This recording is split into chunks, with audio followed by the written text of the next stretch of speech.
What I was doing as well, I was opening up doors for agents that needed showing agents. I was there. I needed to know how to get in all these different lock boxes, familiarize myself with neighborhoods, become knowledgeable. Then I started doing open houses for other agents and training again, watching how a successful open house is done.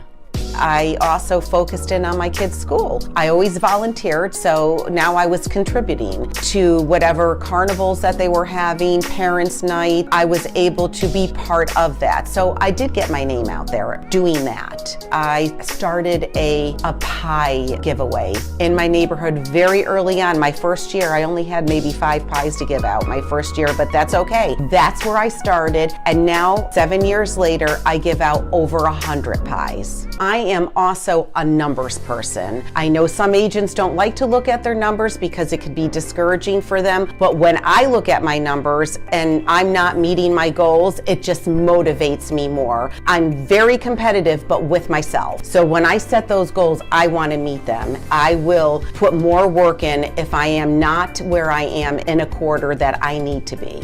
And so what I have learned as I've gained more experience and my business is growing is that you want to surround yourself with agents who are doing more than you. So for example, if you're doing 0 to 25 transactions a year, you want to surround yourself with the agents that are doing 25 to 75. So you could see how they got there and how they're staying there.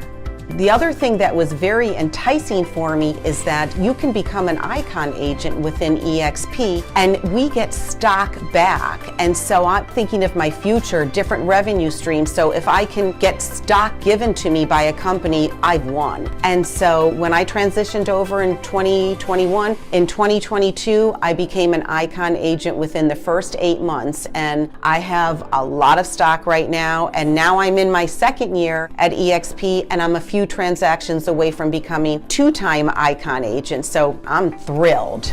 When I talk about lead generating in a neighborhood, that means farming. So again, in my neighborhood and then in the townhouse community neighborhood that I chose. And what I would do is I would come from contribution. I would talk about what was happening in our market, just give them information, a little bit about myself, of course, but interesting. Do you want to know what your home is worth or what's happening in our market? I also dropped off things. I am very big on branding. When I do an open house, I've got pens there with my name on them. I have hand sanitizers with my name on them. And then I have something that I bring with me, a card, why work with Theresa Lunt. So when these people are coming in the open house and I'm talking with them, well, they're gonna leave with something of mine. They're gonna leave with a pen. They're gonna leave with a hand sanitizer. They're gonna leave with something that says, why work with Theresa Lunt. I got my first call in my neighborhood for a listing and I was so nervous, but I did my due diligence and I made sure when I walked in that house I knew